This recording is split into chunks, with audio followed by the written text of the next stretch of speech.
Boa tarde, sou Alexei Mailebaev e o curso que eu vou dar,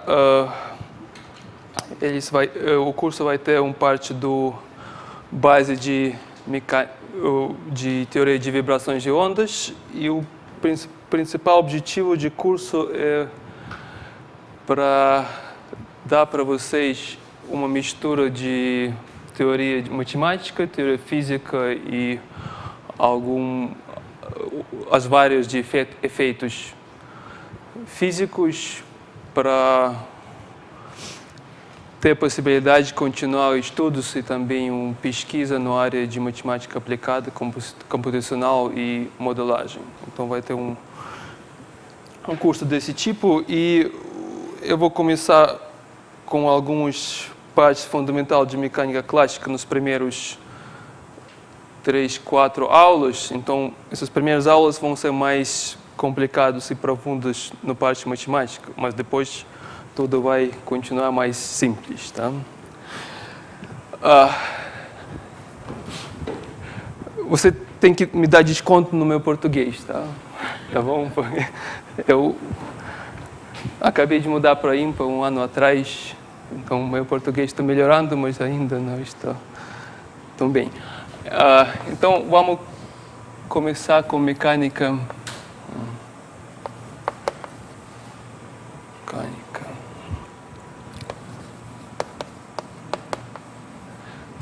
clássica. A mecânica clássica é das teorias físicas mais simples e, no mesmo tempo, menos exatos. Tá? Forma normal para começar a mecânica clássica é dar a equação de movimento na forma de leis de Newton, ou que mais moderno é a forma de princípio de minimação de Hamilton. Nós vamos começar um pouco na forma um pouco mais abstrata, para obter o seguinte, que aquelas equações de movimento que nós sabemos desde a escola não é simplesmente uma escolha que a natureza pegou para o mundo, para a natureza, para o mundo, mas o visto moderno nesse problema é que, na verdade, não é escolha, mas é a única possibilidade que o matemático permite para ter para uns leis de movimento. Não tem outras possibilidades. E nós vamos tentar ver isso no caso de mecânica clássica. Então, os primeiros partes da aula não vai ter realmente muito rigorosa matematicamente, mas dá um sentido porque os leis de um movimento é assim que nós sabemos que eles são. Então, os primeiras hipóteses que nós temos é que a dinâmica está... Os sistemas mecânicos, eles são localizados no espaço. Então, temos espaço que é três-dimensional. Segunda ponto aqui, temos tempo. Tem espaço e tempo, e eles são separados na mecânica clássica. E também o nosso objeto é um ponto material.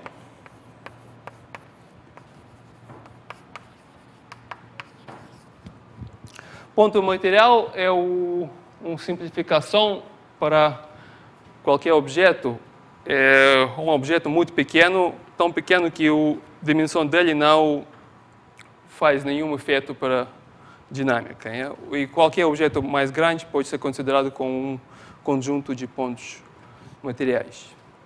Então, um ponto material daquele tipo. Então, se nós temos ponto material X, vamos colocar assim, o ponto material tem em cada ponto material tem um coordenado, tem tempo e coordenadas no espaço, x1, x2, x3, e o conjunto de todos os pontos materiais do nosso sistema tem coordenados x1 EA, x2A, x3A.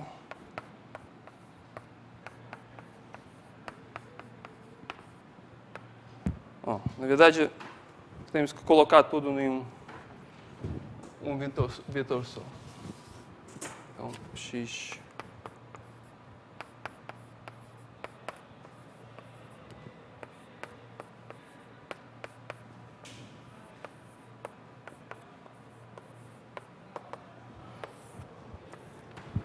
Então, o sistema, em cada momento em tempo, está determinado por um vetor, onde os componentes são coordenados de todos os pontos. E isso significa que no espaço de vetor Q, então x1A, x2A, etc., o movimento de sistema é uma trajetória que vai de algum ponto Q0, que é zero no momento T0, até o ponto Q1 no momento T1. Uma trajetória. Agora, como determinar aquela trajetória no espaço? O variante mais simples, não, variante nem mais simples, melhor falar, o variante bem geral é assumir que temos trajetória Q no intervalo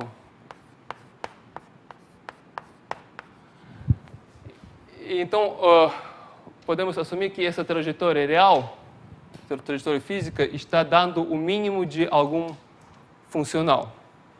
Então temos um funcional S. Vamos escrever assim. Que essa funcional está funcional, né?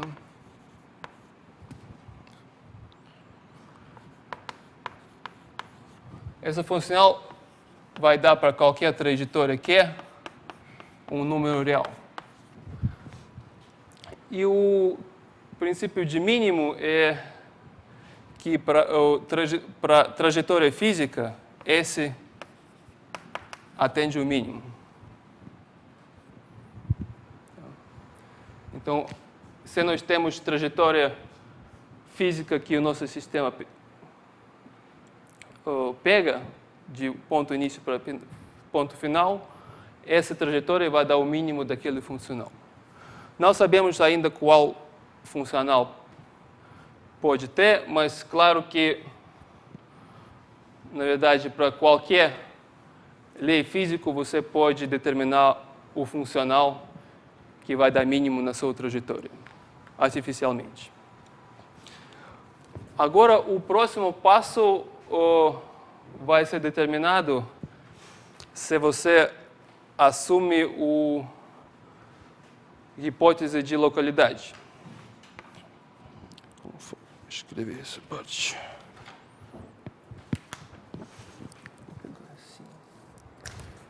Hipótese.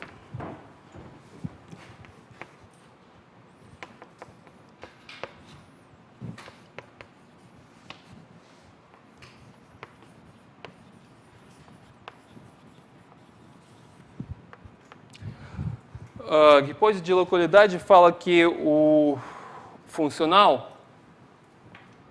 só depende que determina a trajetória naquele intervalo, só depende do que é no mesmo intervalo.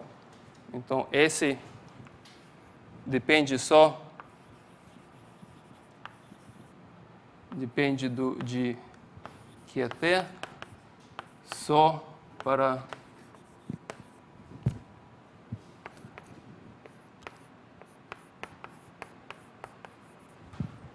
para intervalo dentro de T0 e T1.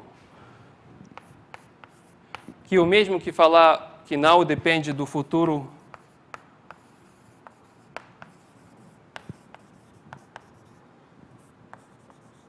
ou passado.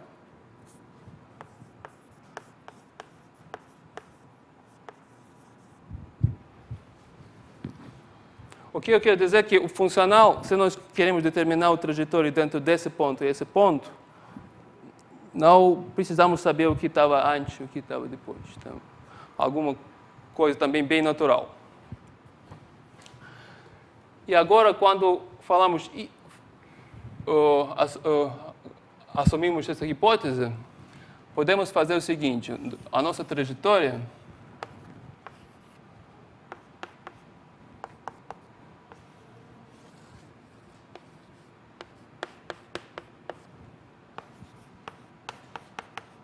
pode ser. Podemos separar a trajetória pelos pedaços mais pequenos. Então, colocar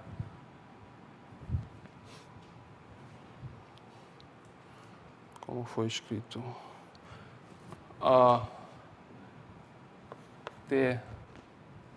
vamos colocar assim, T1, T2, T3, etc. Então, para cada subintervalo, podemos falar a mesma coisa, que tem um funcional que determina a dinâmica do sistema dentro de cada pedaço. Então, para cada pedaço do trajetória, dentro de TI e TI mais 1, tem que ter o mesmo funcional, que é T para intervalo mais 1.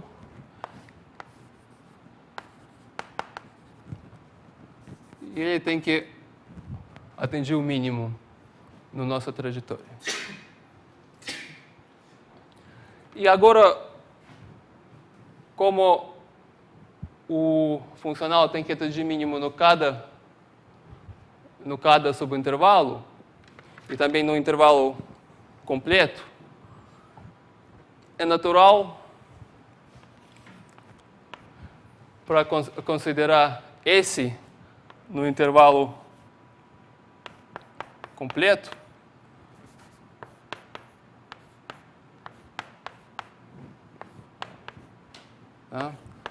como a soma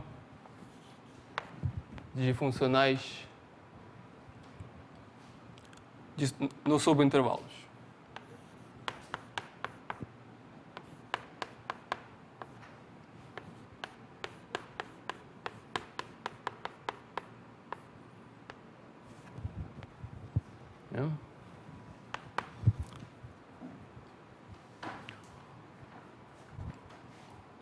Bom, agora os intervalos, nós podemos pegar os intervalos muito pequenos. Então, em cada intervalo pequeno,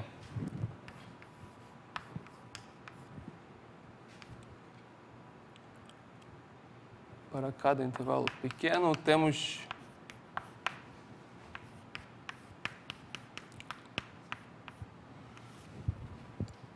o trajetória, pedaço de trajetória é muito pequeno também. Então, a trajetória inteira pode ser aproximada pelo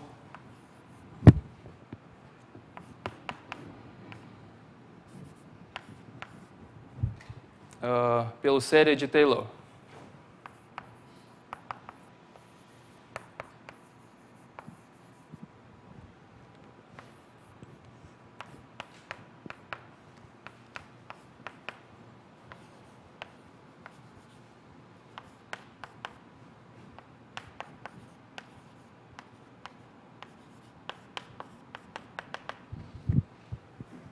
Tá?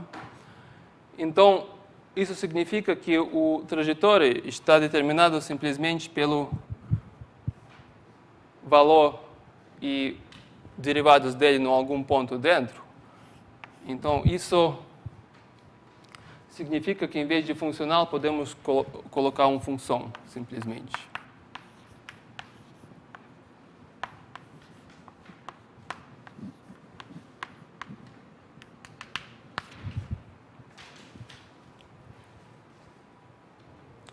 E para ver que essa coisa pequena, vamos colocar aqui dentro.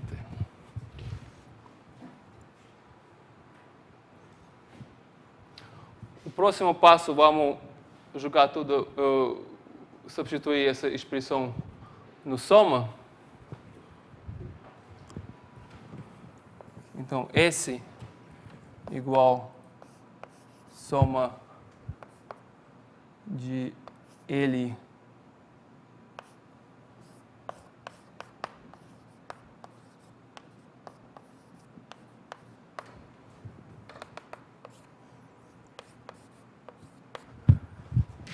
delta t.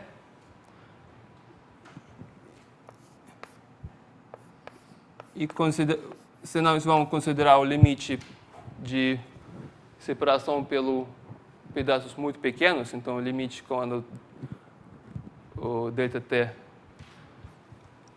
vira zero, isso vai dar um integral.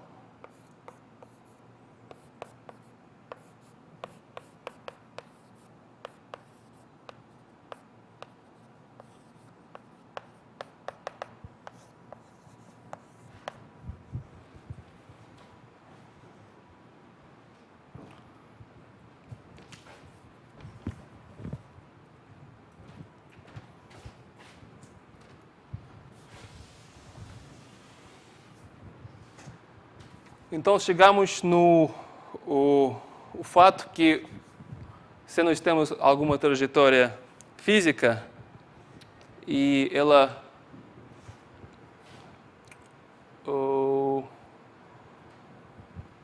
tem essa propriedade de localidade,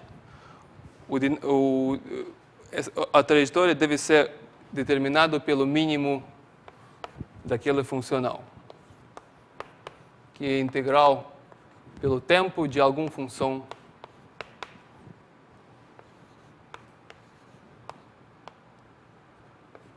pela trajetória. Ok?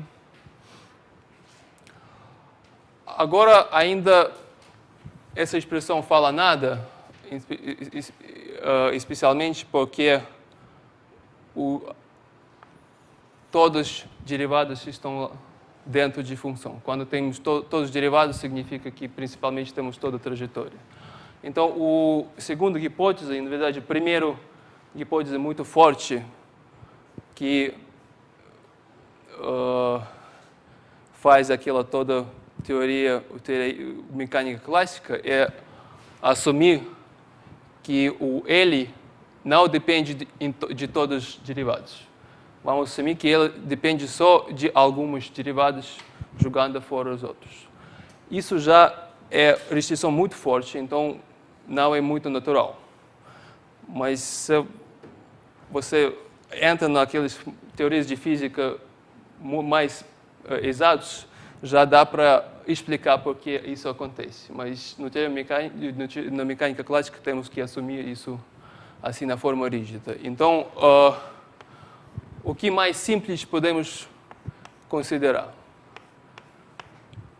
Claro que, principalmente, ele pode depender do tempo, mas ele não pode depender só no tempo, porque tem que ser alguma dependência do trajetória para obter uma trajetória daquele princípio. Tá? Então, tem que ter Q. Mas, simplesmente, só Q também não é suficiente, porque você pode provar que só função de Q e T não é suficiente para dar qualquer teoria física normal que explica alguma coisa. Então, tem que ter derivada também. Então, aqui que nós vamos parar. Então, a função L mais simples que vai criar alguma teoria física é a função onde tem coordenadas e derivadas, velocidades. E aquela função se chama lagrangiana, função de Lagrange.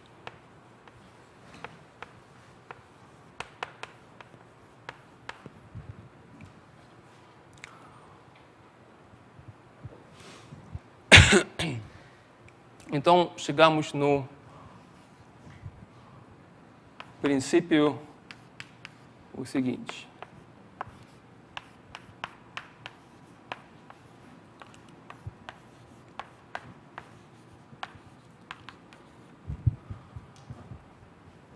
Isso é quase o princípio de minimação de Hamilton. Mas vamos ver o que vamos precisar a mais. Então, em maioria teorias de mecânica clássica, nós começamos com essa fórmula. Tá? Essa fórmula está postulada como alguma coisa inicial que vai dar a teoria. E o que eu gostaria de mostrar antes é que essa forma não está tão artificial, não é alguma escolha muito forte de natureza, mas essa forma surge naturalmente de algumas considerações muito simples. Tá?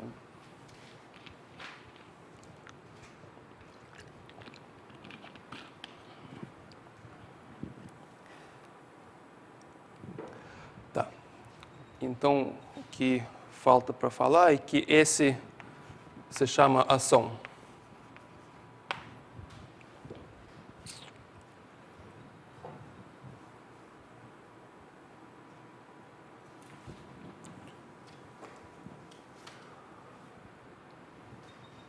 Bem, ainda o que não foi determinado é em qual classe de função que temos que pegar o mínimo.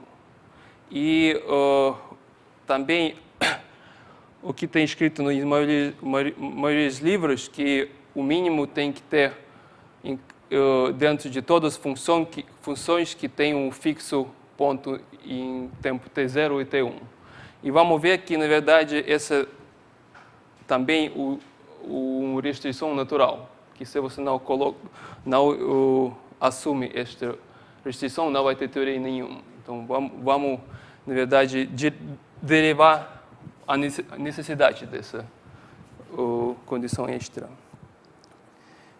Então, vamos tentar realmente achar a condição quando a ação tem um mínimo. E para simplicidade, vamos considerar o caso unidimensional. Então, caso de uma dimensão.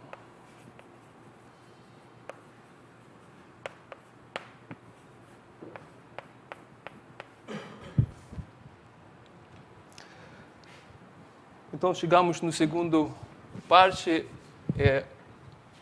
que se chama equação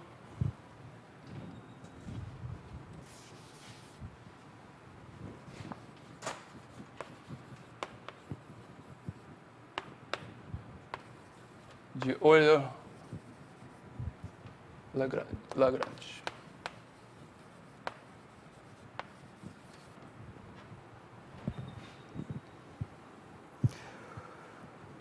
Então, temos aquele princípio de mínimo ação. Então, esse é o mínimo. E seja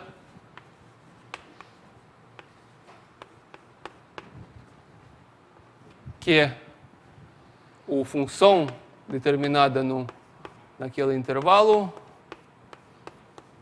que é mínimo, é o mínimo de S.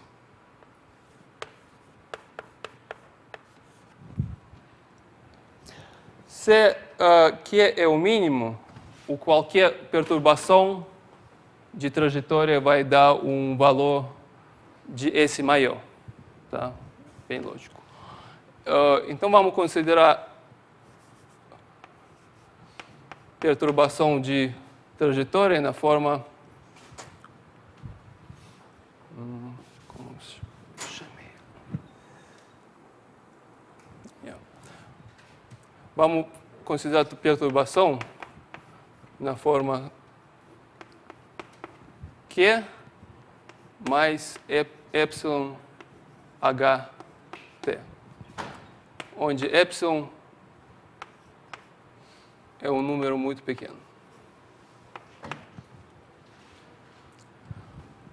Isso significa que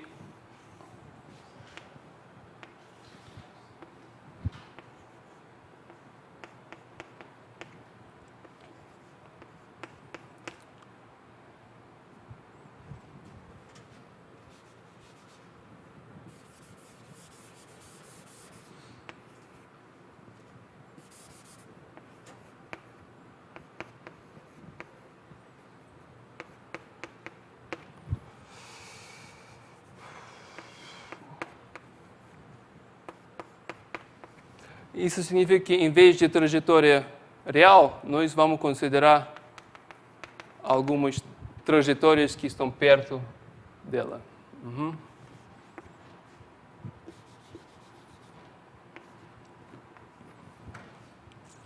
E essa diferença é exatamente que está chamada epsilon ht.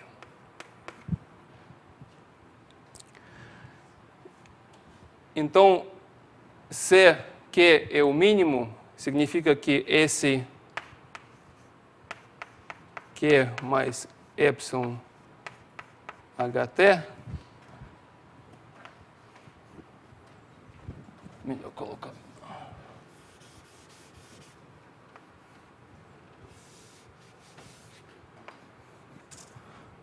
vai ser maior ou igual de esse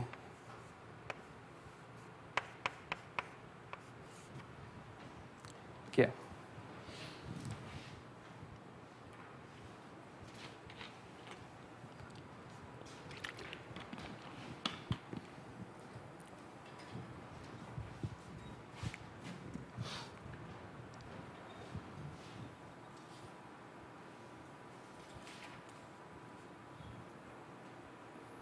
Ok.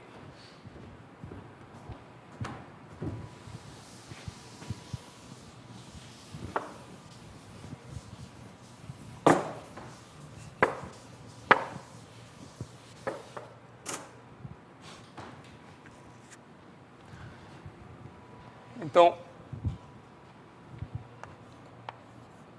como essa ação de trajetória física foi uma integral de T0 para T1,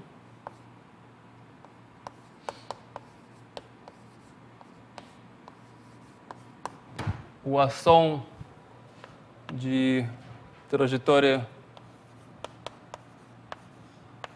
perturbada está igual do integral de T Q mais epsilon h, Q ponto mais epsilon h ponto.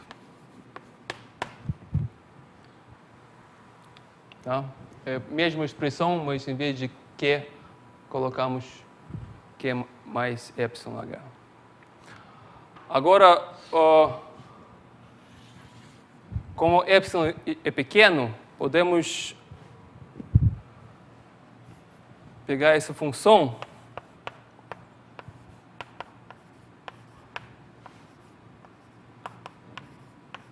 e usar a aproximação de Taylor. Então, temos dois termos pequenos, esse um e esse segundo. Então, podemos considerar o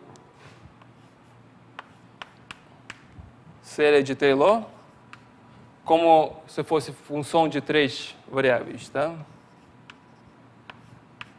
Então, tem uma perturbação no segundo variável. Variável. E no terceiro. Então, no segundo vai dar derivada pelo Q εh. E no terceiro vai ser derivada pelo Q ponto εh ponto. E os termos de ordem maior, termos pequenos. Agora vamos substituir essa expressão no integral e vamos obter que esse Q mais εh igual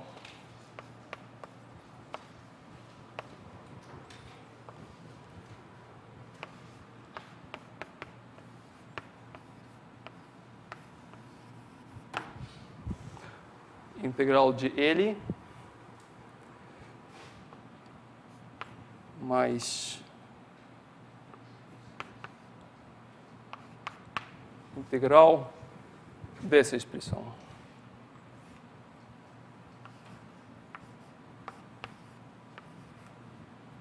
Vamos colocar epsilon fora do integral.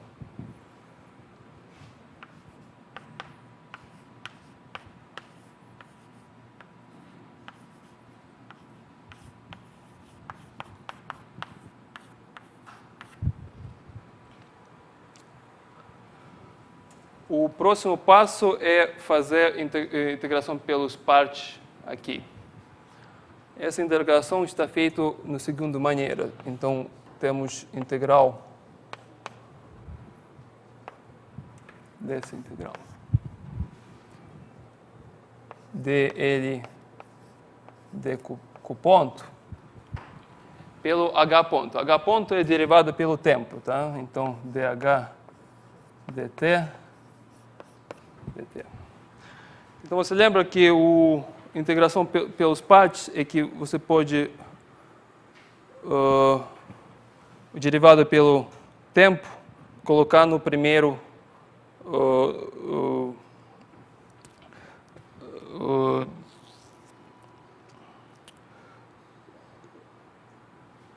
no primeiro termo.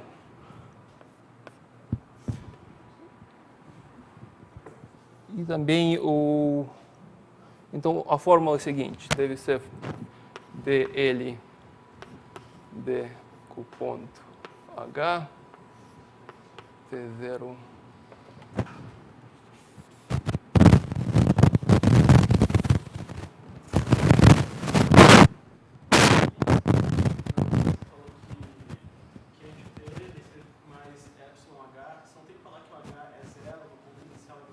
esse nós vamos agora ver que tem que ter. Exatamente que aquela forma que estou tentando mostrar, ela talvez pareça mais complicado, mas eu, na verdade, quero mostrar que todas as condições que nós temos na teoria mecânica clássica, que nós sabemos de todos os cursos, todas as condições estão, na verdade, bem natural. E sem essa condição não dá para obter nenhuma teoria física. Então, agora vamos mostrar que essa condição, que h deve ser zero em dois lados, está necessário. Em vez de... Você pode colocar desde o início que h é zero de dois lados, mas vamos ver que se você não coloca isso, não vai ter teoria nenhuma. Tá? Então, nós sabemos que h está zero em qualquer lado. Então, a integração por partes tem a forma seguinte.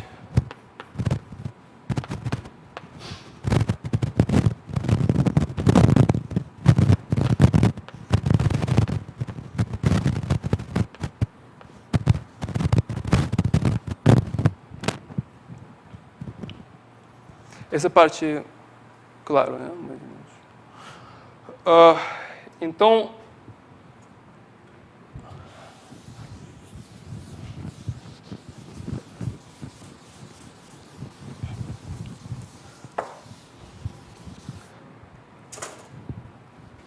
vamos agora substituir essa expressão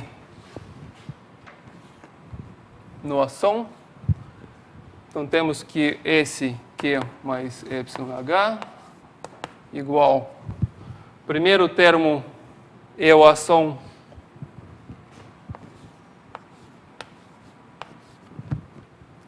de trajetória física e depois temos de perturbação. Então, temos epsilon T0 T1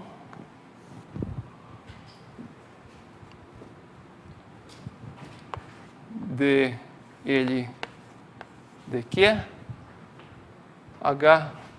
Vamos colocar h de fora. E esse termo vai, em vez desse termo que está aqui, vamos ter daquele termo que acabamos de derivar. O ponto dt mais aquele termo adicional. Então, epsilon dl dq ponto h t0 t1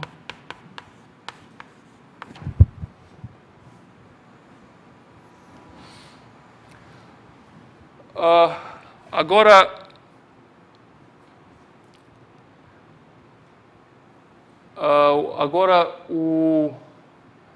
se esse Q é máximo, a perturbação deve ser, o mínimo de perturbação deve ser maior ou igual de esse Q. Tá? Isso significa que esses termos, esse termo aqui, o soma desse termo com esse termo, deve ser sempre positivo. Os termos de perturbação devem ser sempre positivos.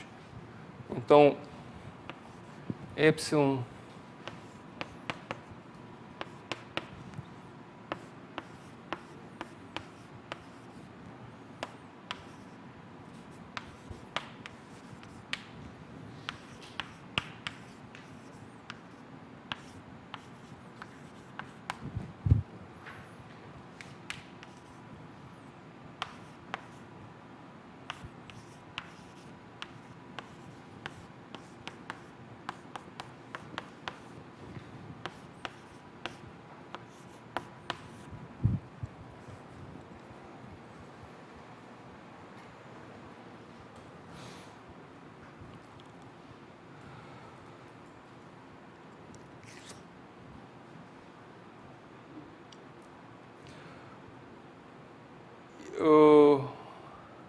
agora, quando essa condição pode ser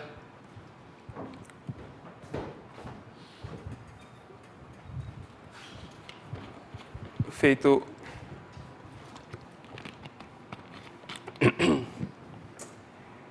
então, temos que ver a condição para obter aquela desigualdade. Primeiro, temos que olhar pelo esse termo último.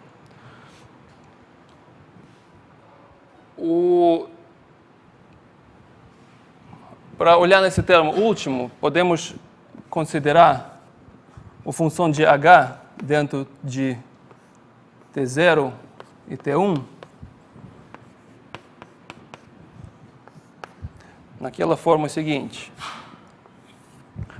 Vamos colocar h muito grande perto de T1 e que desce muito rápido e vira 0. Tá? Esse é h de T. Nesse caso, o integral está muito pequeno, porque h está fora do zero só em um intervalo muito pequeno. Mas esse termo está grande. Está grande e, pegando epsilon positivo ou negativo, podemos escolher qualquer sinal daquele termo grande. Então, se o derivado da LP com pontos não é zero, e geralmente ela não é zero, claramente, sempre dá para escolher H naquela forma que não vai ter o mínimo, que esse termo vai ser negativo. Então, sempre dá para escolher H daquela forma que não permite aquela desigualdade. Isso significa simplesmente que não podemos considerar funções desse tipo. E o único tipo de função que temos que considerar é aqueles que H no ponto inicial é zero. Porque se não falar que H é zero no ponto inicial, tem função que sempre quebra essa desigualdade. Tá mais ou menos claro esse ponto, não? E na mesma forma dá para mostrar que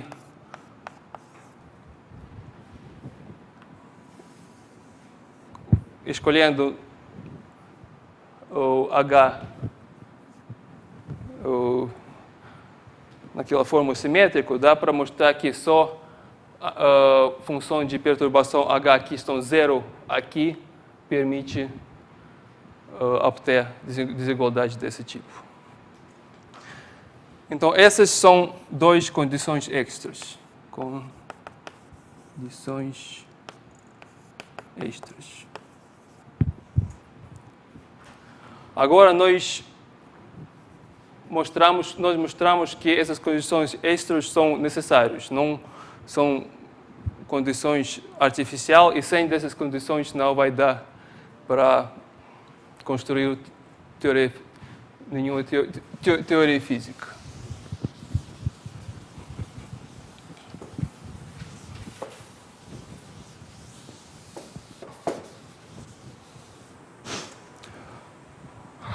Agora, com essas duas condições, esse termo desaparece. E agora, como epsilon pode ser o sinal negativo ou positivo, podemos escolher epsilon com qualquer sinal, o único jeito para ter aquela desigualdade é quando o primeiro termo é zero. Então, o primeiro termo tem que ser zero.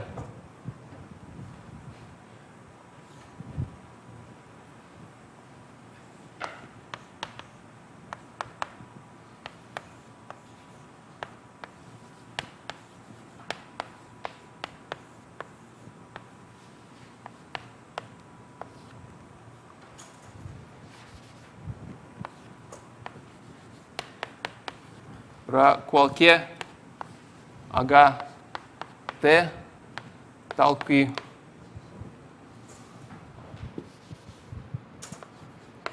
H no ponto início igual a H no ponto final igual a zero. Desculpa. H.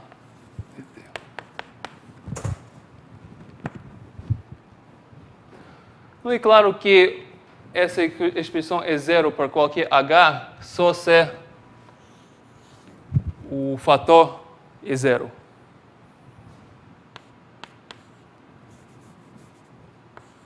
Então, isso significa que esse fator é zero. Vamos pegar ele com sinal negativo e mudar a ordem.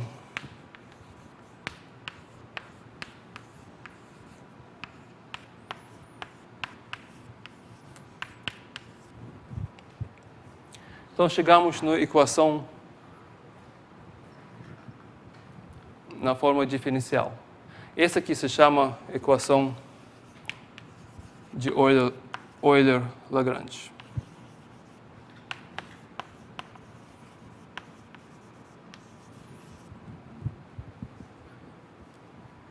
Às vezes se chama só equação de Lagrange.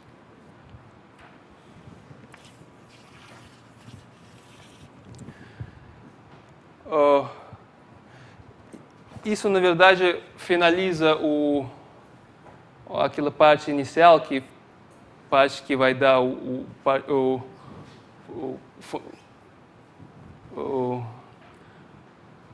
parte fundamental da teoria mecânica é a equação de Euler-Lagrange e o princípio de minoração, que é equivalente de Euler-Lagrange. Então, essa equação de Euler-Lagrange, segundo é princípio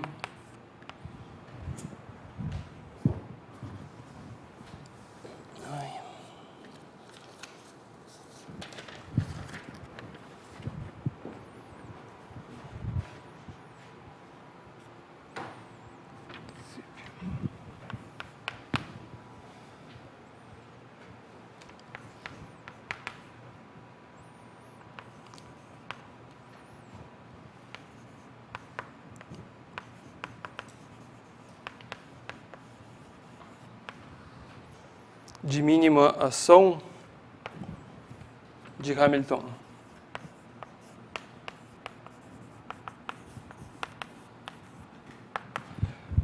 Esse princípio fala que esse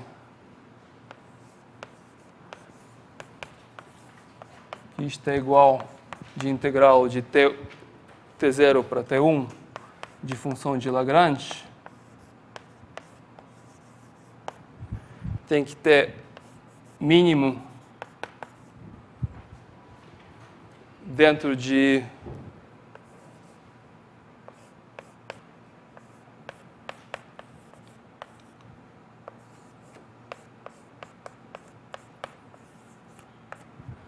trajetórias com ponto inicial e ponto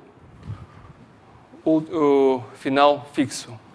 Essa parte, ponto inicial, ponto final fixo, surge aquelas condições extras.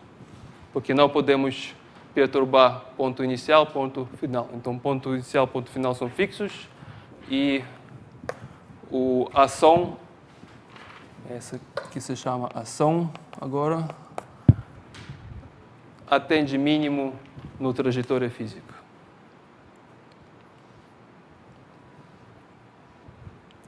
E acabamos de ver como essa equação surge do princípio mínimo de Hamilton.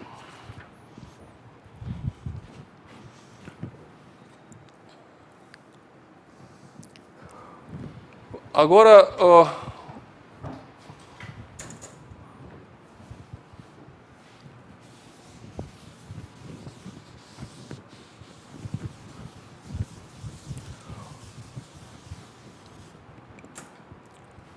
que está faltando agora vamos ver aqui acabamos de mostrar como obter essa equação de Euler-Lagrange para caso de unidimensional. Então, para quando Q é só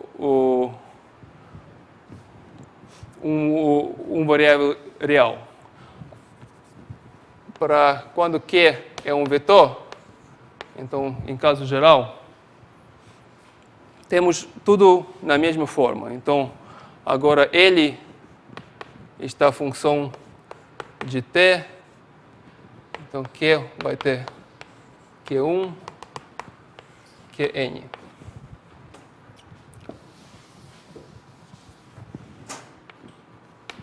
Função de Lagrange está função de todos coordenados e todas velocidades. E quando queremos obter o mínimo de ação, podemos considerar perturbação na forma... Podemos perturbar só uma componente. Por exemplo, componente I, e a perturbação vai ter forma daquela forma.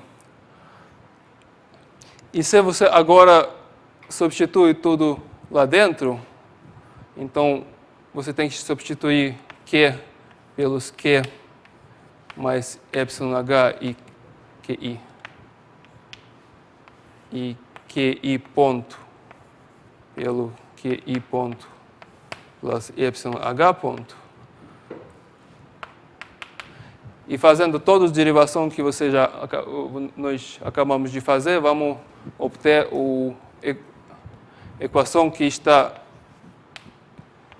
exatamente igual desse,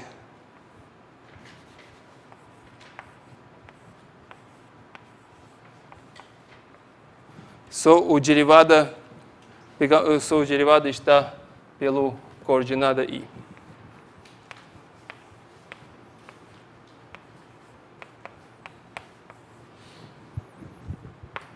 E isso está certo para todos os coordenados. Então, isso vai dar as equações de Lagrange para sistema de dimensão n.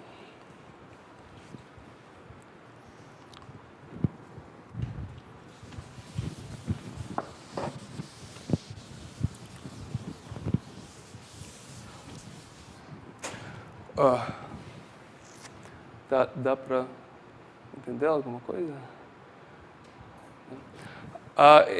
Eu tenho costume de fazer um intervalo de 5 a 10 minutos no meio do palestra, então para beber água. Então em 5 a 10 minutos vamos continuar, só para respirar um pouco. Tá?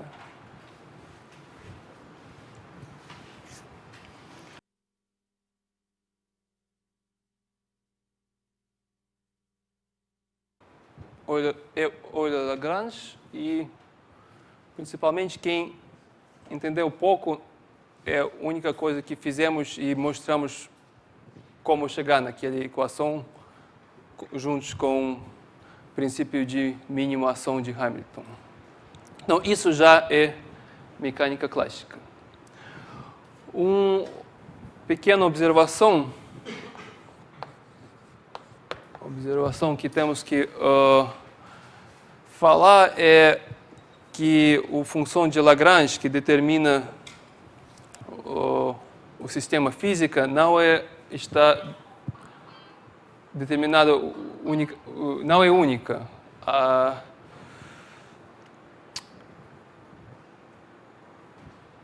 O melhor é falar que se em vez de função de Lagrange, ele pegar a função de Lagrange de forma L t, que é ponto, plus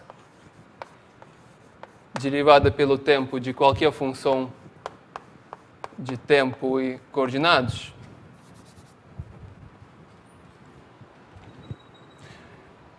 O que é o mesmo que L t, que é ponto,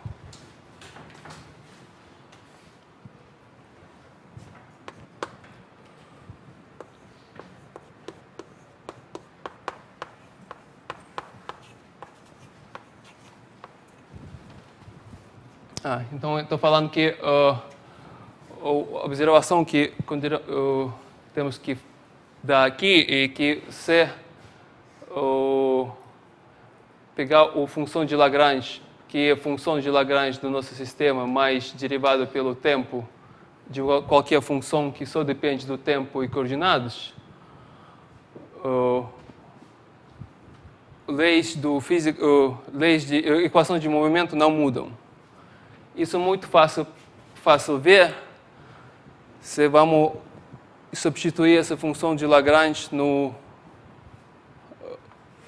ação. Então, a ação novo vai ser integral de T0 para T1 de função de Lagrange nova, T, que é ponto dt, que pela essa expressão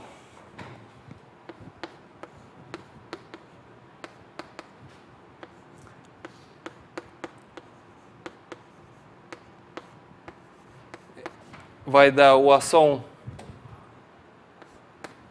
inicial, que essa ação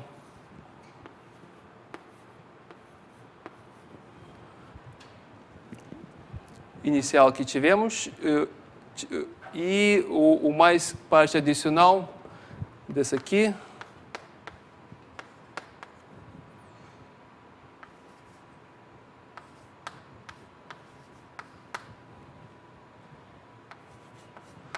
Mas aquele parte adicional você pode integrar.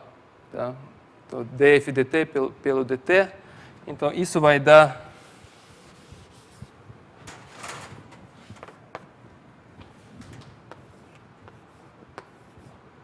ação mais função f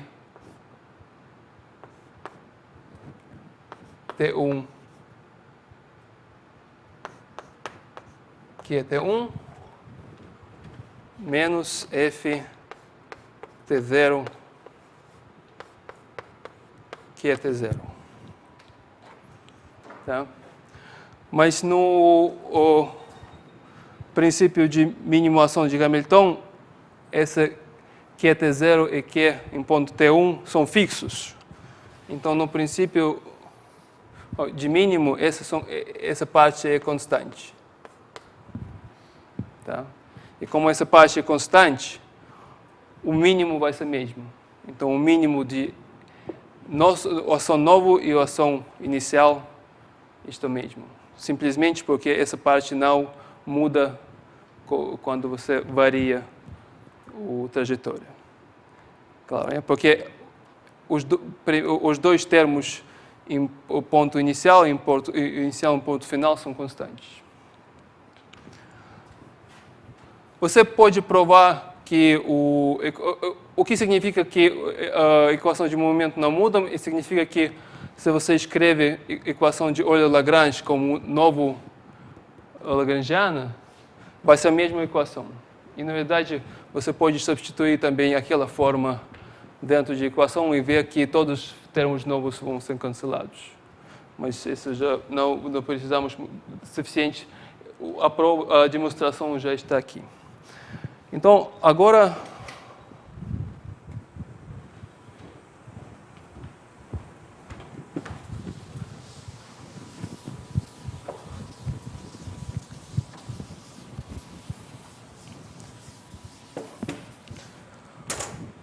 temos que achar o que é lagrangiana.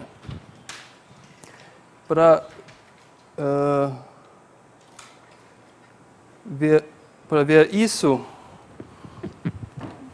temos que considerar a simetria de espaço-tempo. Então, simetrias de espaço-tempo,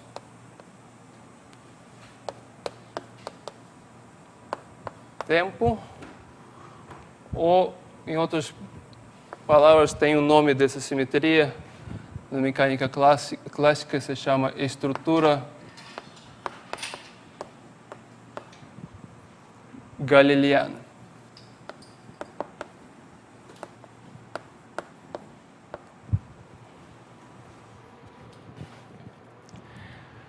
Então, o que a estrutura galileana fala é o seguinte, que temos o grupo de transformações que não mudam as leis de movimento, que não usam leis... deixa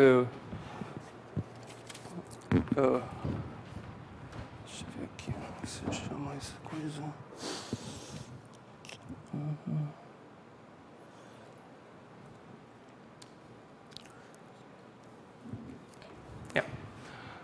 Então, tem três elementos básicos da estrutura galileana. O primeiro elemento é deslocamento.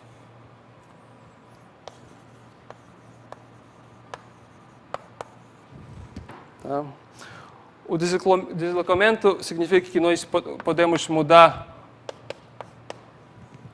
a origem de referencial no tempo e no espaço.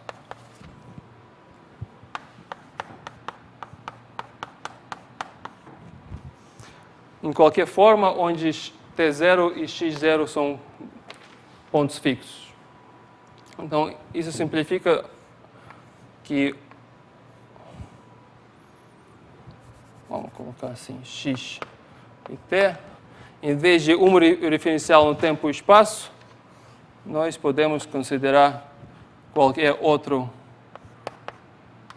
referencial no tempo e espaço deslocado no ponto x0, t0. Tá? E esse deslocamento não muda leis de mecânica. Isso é muito natural, claro que os leis de mecânica têm que ser as mesmas, independente de qual ponto você observa a natureza. O segundo é rotação.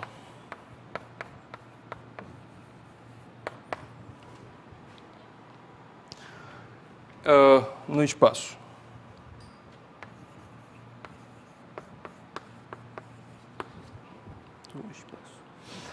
Então, o segundo significa que o referencial no espaço, x1, x2, x3, você pode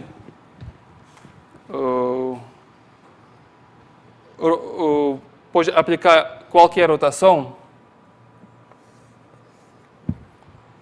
que vai dar o outro referencial.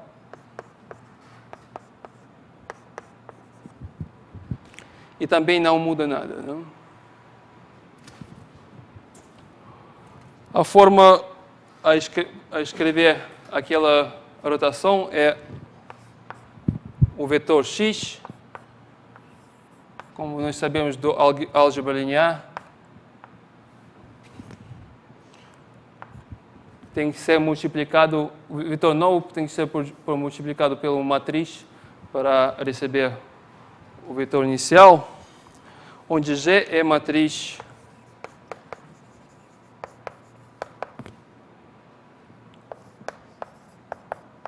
três pelo 3.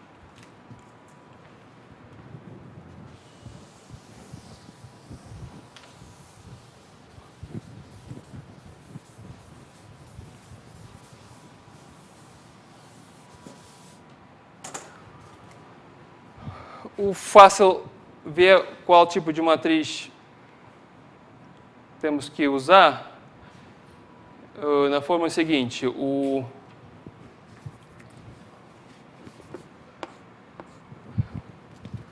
rotação significa que a norma de vetor não muda.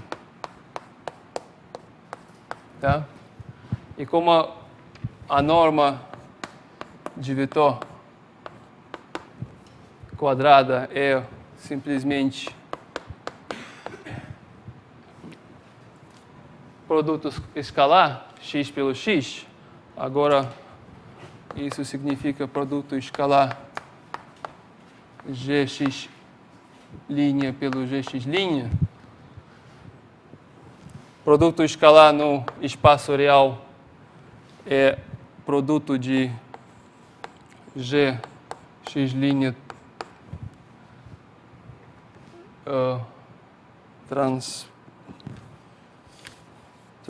transposto pelo gx'. Aquele produto transposto, você sabe que abre, você pode abrir e no mesmo tempo tem que mudar a sequência.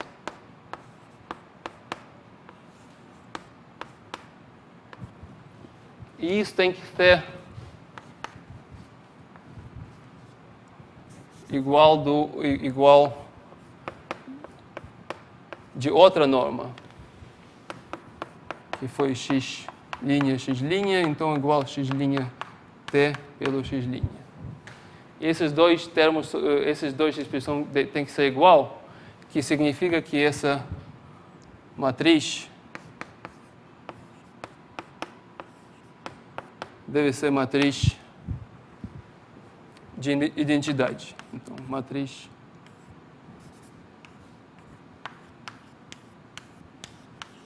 daquela forma. E isso é exatamente pela definição de matriz ortogonal.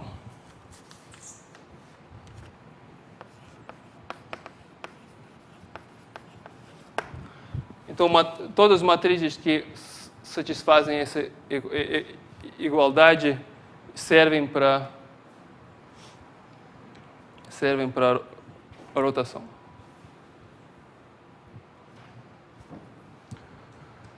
E no final, o terceiro tipo de movimento é o... Deixa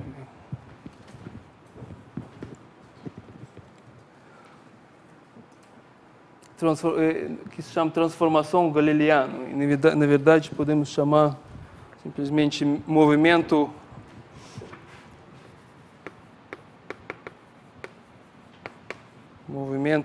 uniforme com velocidade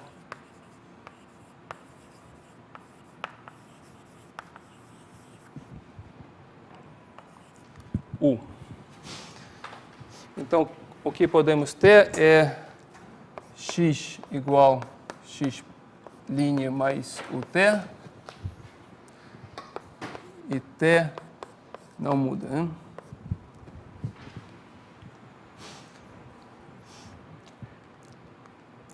Essa transformação, como vocês lembram, acho que da escola, significa que o referencial tem movimento uniforme com velocidade U.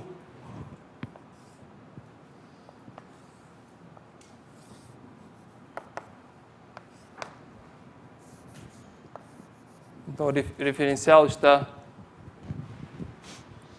em movimento com velocidade fixa. Esses três elementos básicos formam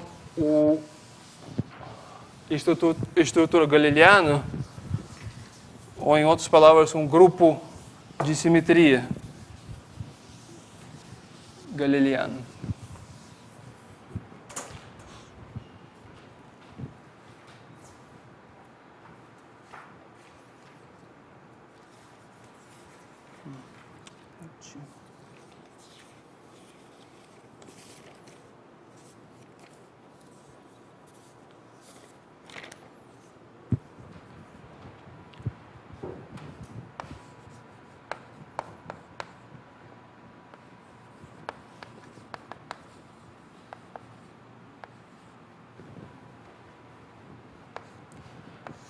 Então, grupo galileano é uma composição de três elementos juntos.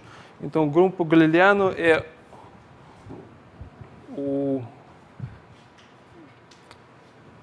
combinação de três que pode escrever na forma x igual x0 mais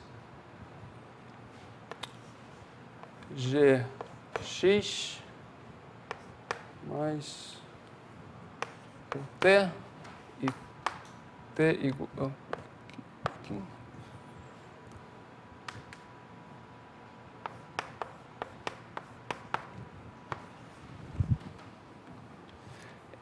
E o elemento do grupo, então, está determinado pelo todos os componentes dessa transformação. Então, T0, X0, G e U.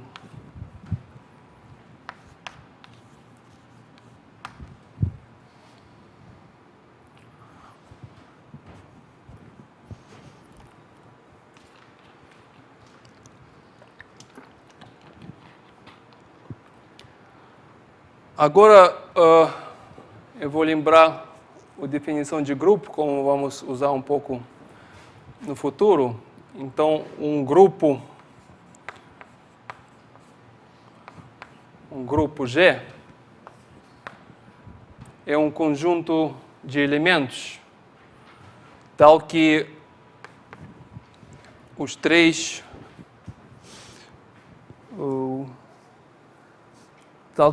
seguintes propriedades estão satisfeitos.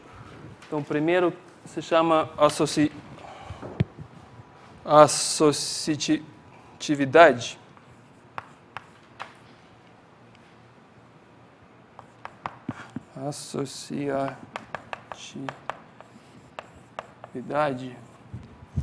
A associatividade significa que para qualquer elemento A, B e C do grupo,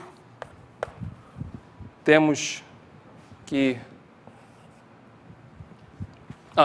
esqueci de falar que o grupo G é um conjunto de elementos com operação binária, que é operação que para qualquer A e B do grupo determina o componente de grupo que está determinado pela multiplicação de 2.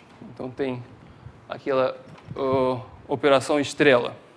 Então essa operação estrela tem que ter 3 propriedades. Que associatividade, que significa que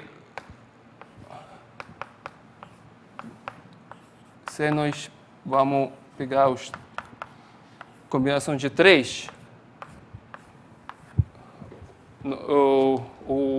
multiplicação de 3 elementos de grupo pode ser feito em qualquer ordem.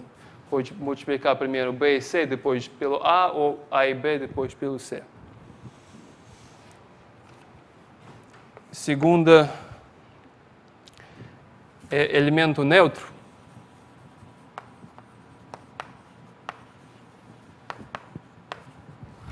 Que significa que existe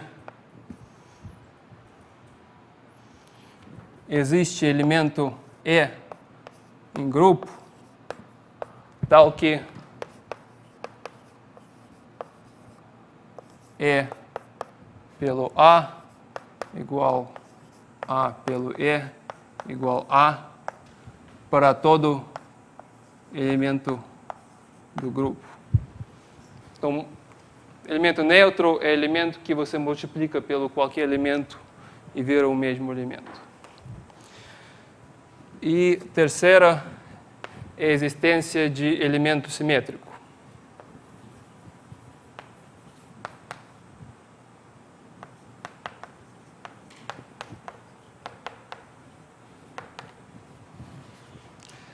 Que significa que para qualquer elemento do grupo existe elemento que se chama A-1 do grupo, tal que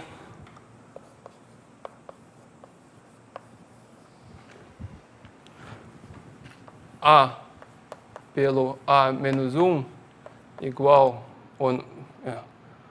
A-1 pelo A igual elemento neutro E.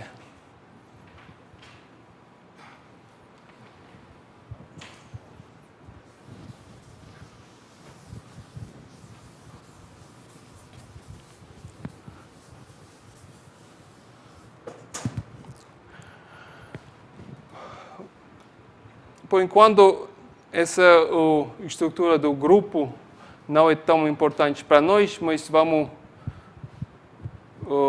dar uma proposição que, na verdade, o grupo que está determinado pelos elementos de grupo galileano, então, grupo, estrutura galileana, vou falar aqui melhor falar, ok. A estrutura galileana é o grupo.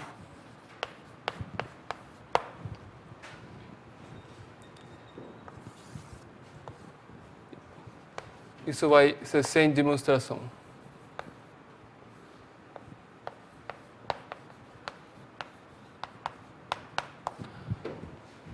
Se você tem interesse, pode provar isso. Aqui, o elemento de multiplicação no grupo é uma combinação de 2 transformações galileanas.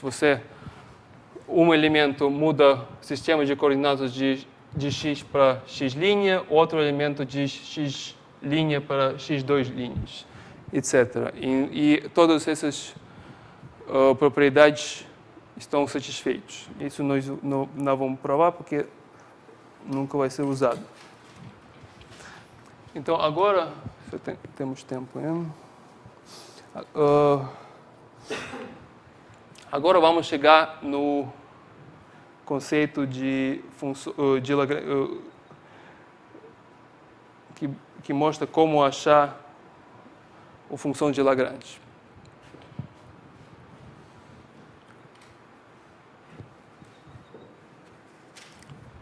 A suposição principal é que todas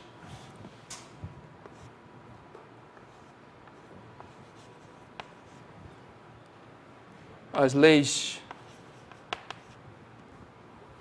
da mecânica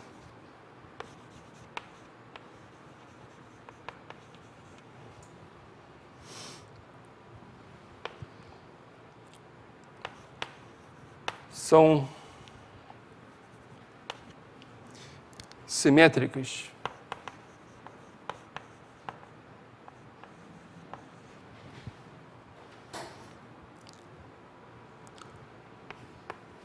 Sob a ação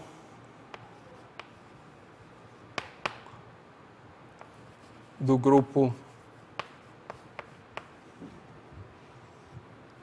de Galileano.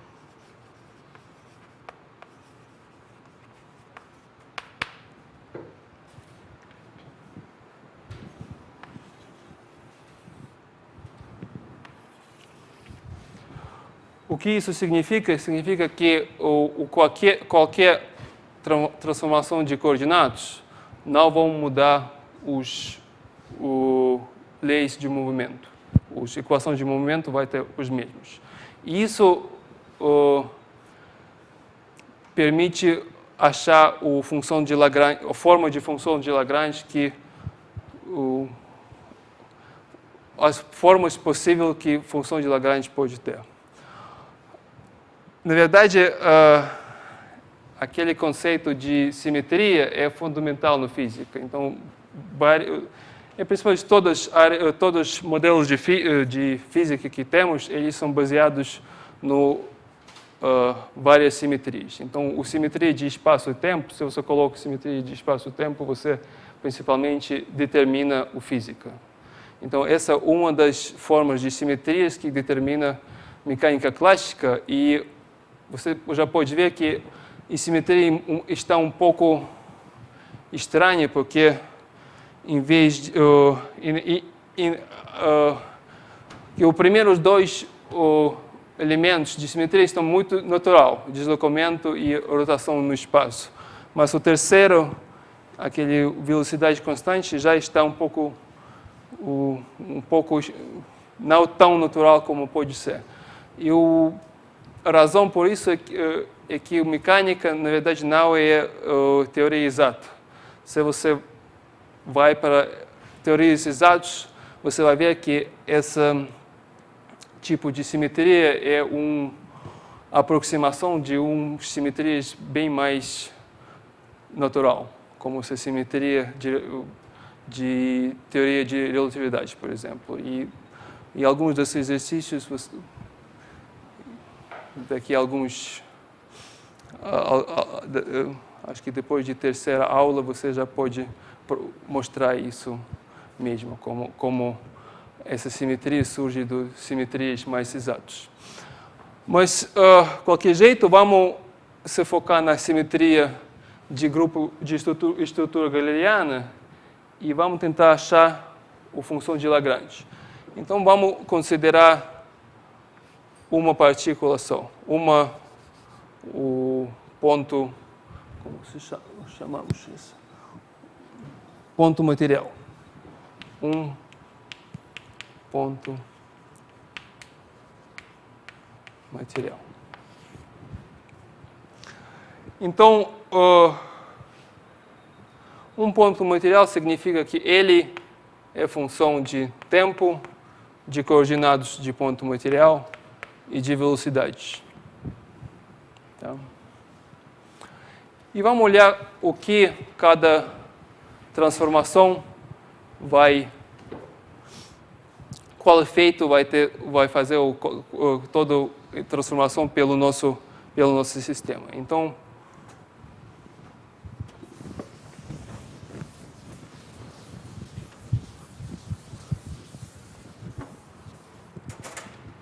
Primeiro é deslocamento.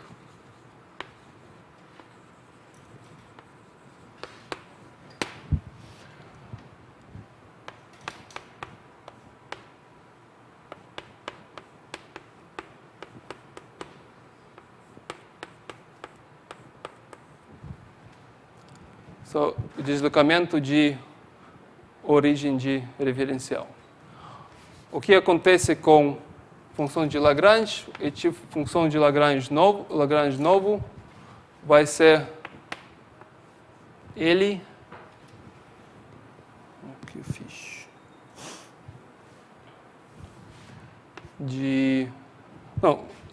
Função de Lagrange em novos coordenados. Eu vou falar, vai ter ele T' mais T0, x' mais x0, e como x0 é constante, no velocidade x0 não aparece. Tá? Agora,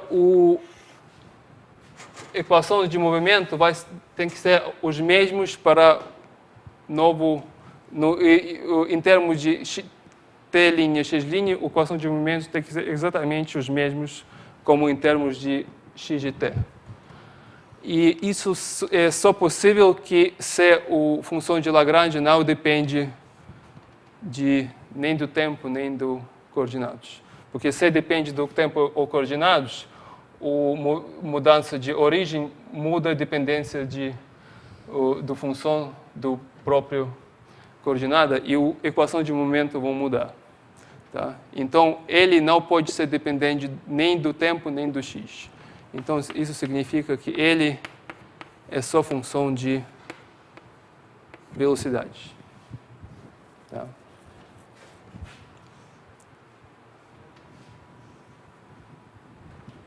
Bom, já simplificou bastante.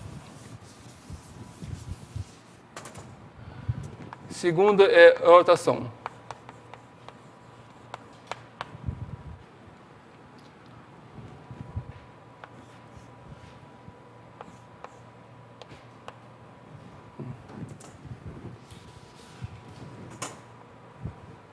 Rotação significa que,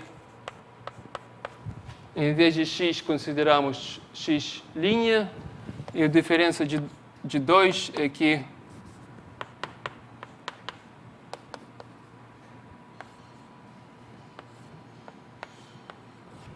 uns coordenados determinam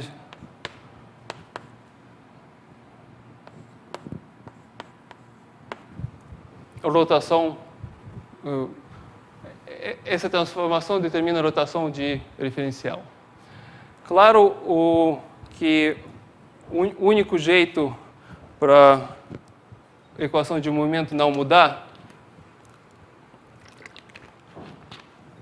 com rotação é só se a função de Lagrange depende nem só de x ponto, mas somente do norma de x ponto. Porque o único valor que não muda quando você faz de rotação é só o módulo do vetor. Então, só podemos colocar aqui o módulo x ponto e módulo de x ponto vamos chamar v, é velocidade. Tá?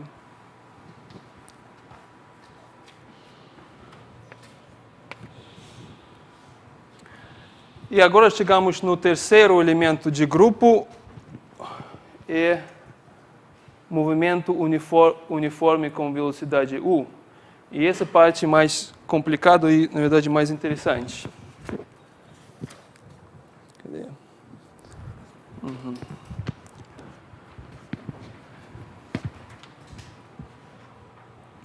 Então, vamos começar o movimento uniforme,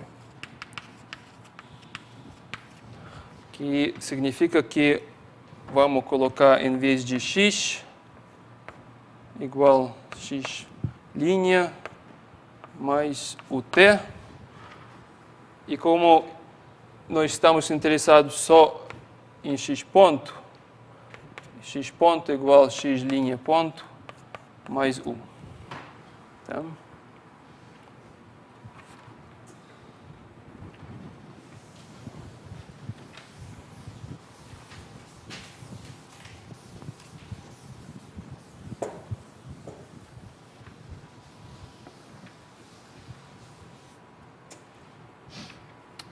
Agora,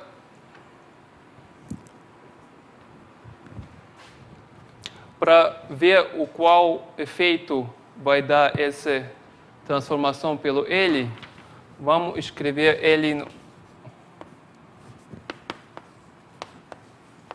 na forma de expansão de Taylor.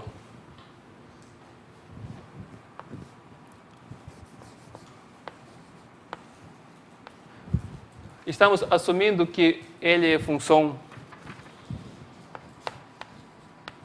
suave, então podemos ver a expansão de Taylor.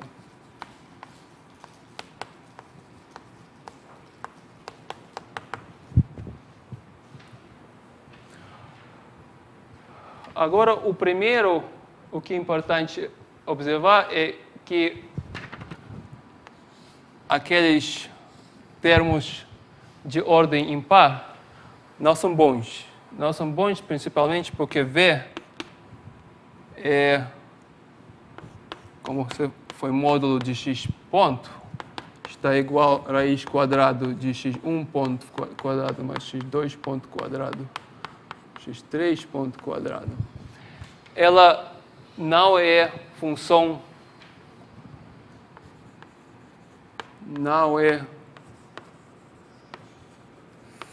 suave. Tem singularidade no zero. É.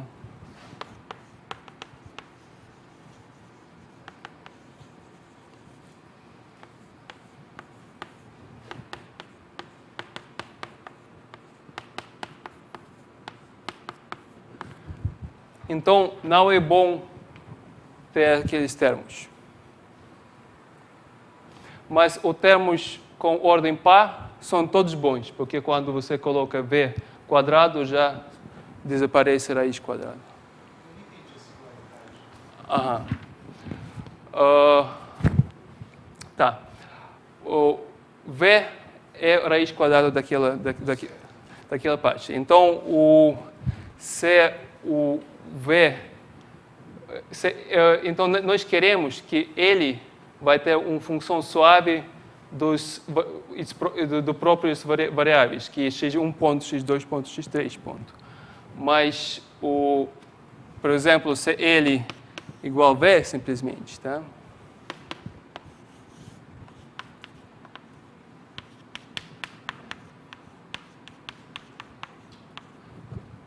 O derivada do L pelo x1 ponto não existe no zero, tá? Porque eu vou escrever porque para todo mundo entender. Então, o derivada vai ser metade do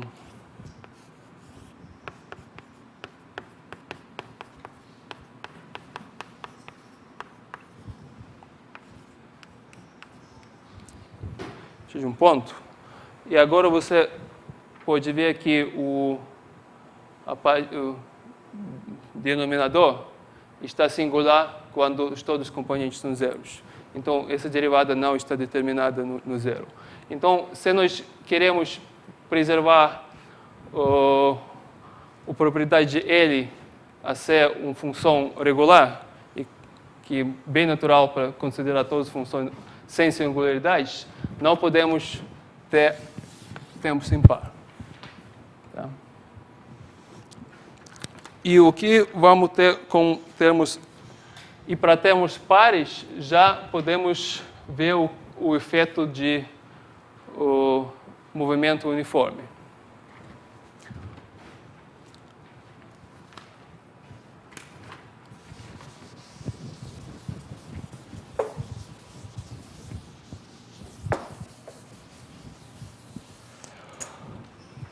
Agora,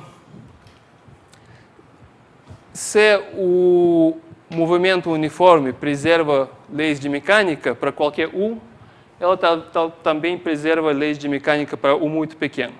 Então, vamos começar com U muito pequeno. Então, em vez de x ponto igual a x ponto linha mais U, vamos considerar mais epsilon U, tá? Onde epsilon é um número pequeno. E vamos substituir isso na expressão para V. Então, V quadrado igual x ponto quadrado igual produto escalar de... Não, vamos colocar melhor. Igual a x ponto linha mais epsilon U quadrado. Agora podemos abrir essa expressão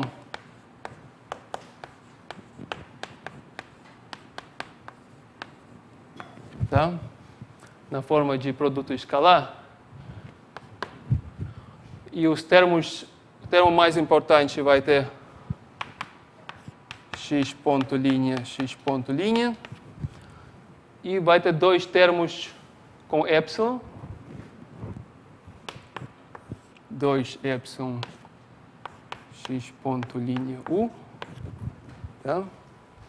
E o terceiro, o último termo vai ter epsilon quadrado, então vamos chamar ele o epsilon, porque é o termo pequeno. Tá? Para V4,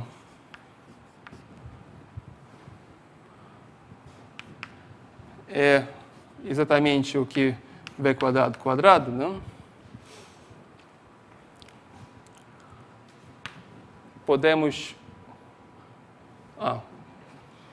eu vou escrever só mais uma coisa aqui. Então, é V quadrado mais epsilon mais 2 epsilon x ponto linha. O V quadrado... Vamos escrever mais uma expressão. Então, essa expressão é V linha quadrado mais 2 epsilon x ponto U mais O epsilon.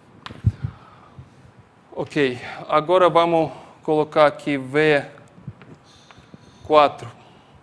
igual V quadrado e considerar quadrado daquela expressão, vai ter V' 4 mais 4 epsilon x ponto linha U.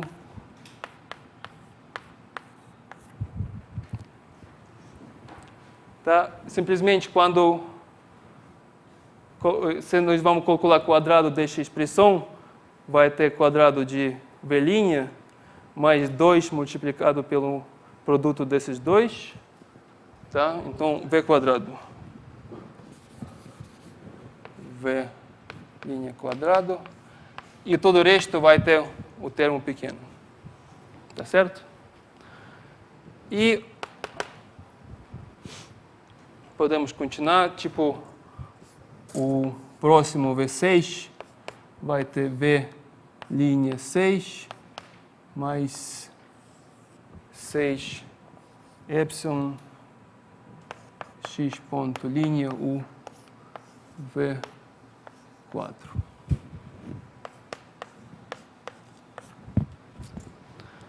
Etc. Então, agora podemos substituir todas essas expressões aqui dentro de ele e vamos obter uma nova função de Lagrange, nova lagrangiana. Então, L igual L de V vai ser igual a 0 mais A2 V' quadrado mais 2 epsilon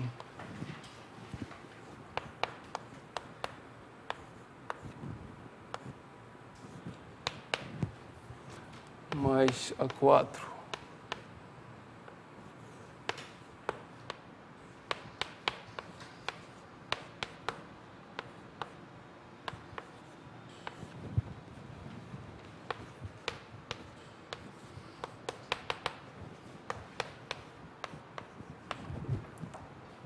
Tá? Simplesmente substituímos todas essas expressões no função de Lagrange. E lembra que temos só termos pares.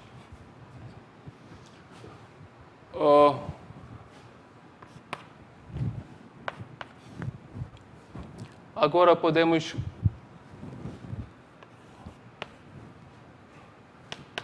juntar todos os termos sem epsilon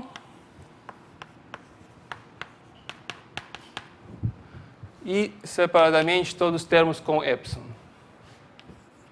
Vai ter epsilon, aqui, desculpa, tem 4. Epsilon pelo x ponto linha U e pelo 2A2 mais 4A4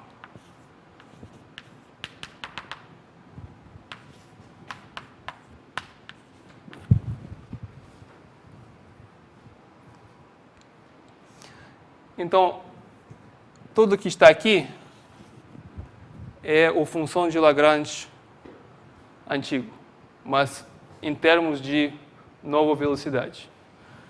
Então, essa vai ser L V' e mais esse termo novo.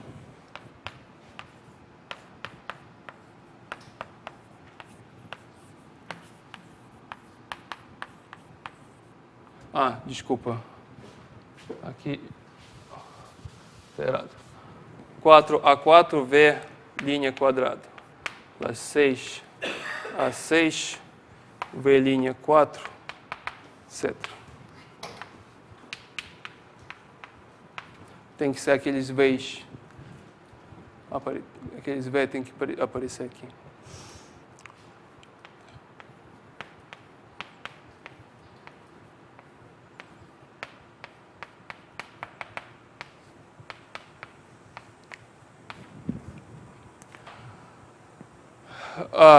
E agora, o lei de movimento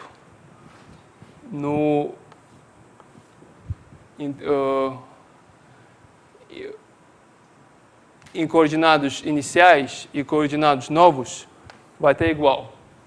Tá? Vai ter igual. E a forma mais simples para falar é que aquele termo novo tem que ter simplesmente zero. Yeah? E se esse termo novo é zero, então funções de Lagrange são os mesmos. Mas se esse termo é zero, não faz sentido, porque se todos os coeficientes A2, A4 e A6 são zeros, então ele é todo zero. Mas temos um jeitinho para fazer aqui. Alguém tem que sair no 4. Mas, 5 minutos. Vocês têm... tá, vamos tentar fazer rápido. Agora, você lembra aquela observação que nós fizemos no início de... Aqui, depois de intervalo, que ele pode ser determinado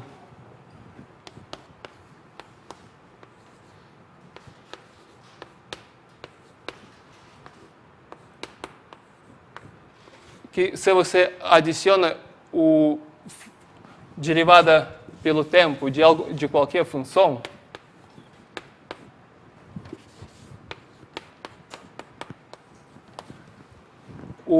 a equação de movimento não muda. Lembra que eu falei isso? Então, na verdade, para não mudar a equação de movimento, aquele parte que apareceu aqui tem que ser forma d dt de alguma função de tempo e coordenadas. Agora, a função de tempo e coordenadas, se você abre a derivada vai ter derivada pelo tempo, mais derivada pelo coordenadas e com ponto. Então, o velocidade pode entrar só na forma linear. Tá? Não tem quadrados, cubos, só na forma linear. Então, aqui a derivada já entra na forma linear naquele termo. Isso significa que termos que têm derivadas dentro do segundo termo não pode existir. Porque se eles existem, o leis de movimento mudam. Mas esse primeiro termo pode ficar. Porque esse primeiro termo é exatamente o equivalente de adicionar uma função daquele tipo. Então, conclusão é que A4 igual a 6, a 8, todos devem ser zero. Então, a simetria de grupo de Galileu só é simetria de leis de movimento quando todos aqueles coeficientes são zeros. E esse coeficiente A0 não tem sentido nenhum, porque a constante não entra na equação de movimento. Então, o L que nós acabamos de ter vai ter A2V². É a única forma de função de Lagrange para uma partícula que satisfaz toda a simetria do grupo de Galileu, é V2 pelo V². E agora falta, como A2 de constante qualquer, falta chamar A2 M dividido por 2. Como forma mais típica, então isso vai dar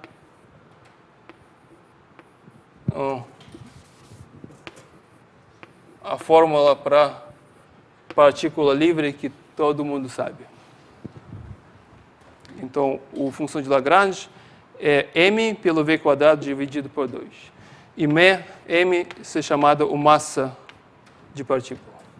Massa de ponto material.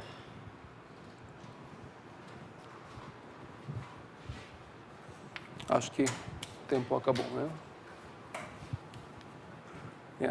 Acho que adiantamos bastante, então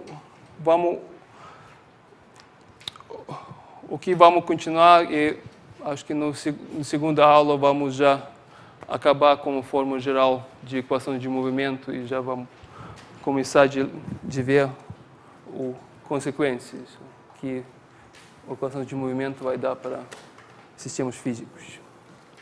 Tá.